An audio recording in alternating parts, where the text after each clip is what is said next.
আপনারা ইতিমধ্যেই জেনেছেন যে ময়মনসিংহের ঈশ্বরগঞ্জে একটি উচাকিলা ইউনিয়নে একটি শ্মশানকে কেন্দ্র করে যে অপ্রীতিকর ঘটনা এবং ষড়যন্ত্রমূলক কার্যক্রম পরিচালনা করা হচ্ছে, সেই বিষয়টি ঈশ্বরগঞ্জের সর্বস্তরের মানুষ অবগত হয়েছেন। অবগত হওয়ার পরে আমরা একটি বিষয় লক্ষ্য করেছি যে উচাকিলা যে শ্মশানটিকে কেন্দ্র করে আজকে ভারতীয় মিডিয়ায় মিথ্যা সংবাদ প্রচার করা হয়েছে। সেখানে বলা হয়েছে যে উচাকিলার শ্মশানটিকে ভেঙে গুঁড়িয়ে দেওয়া হয়েছে এবং সেই লক্ষ্যে দায়ী করা হয়েছে আমাদের উপজেলা নির্বাহী কর্মকর্তা জনাব এরশাদুল আহমেদ স্যারকে। আমরা ঈশ্বরগঞ্জবাসী, উনি ঈশ্বরগঞ্জে আসার পর থেকে জনগণের পাশে থেকে, জনগণের পক্ষে থেকে ঈশ্বরগঞ্জের উন্নয়নে তিনি কাজ করে যাচ্ছিলেন।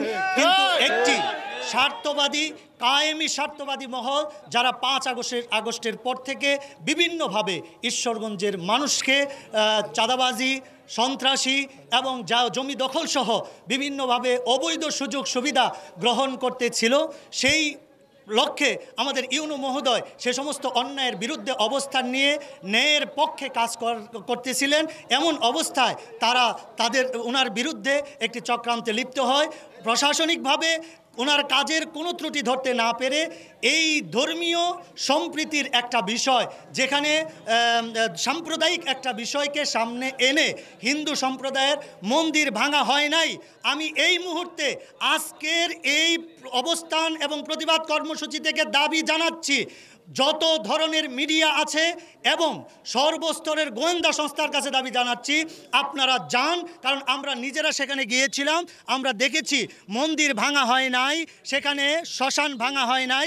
শ্মশান শ্মশানের জায়গায় আছে, মন্দির মন্দিরের জায়গায় আছে।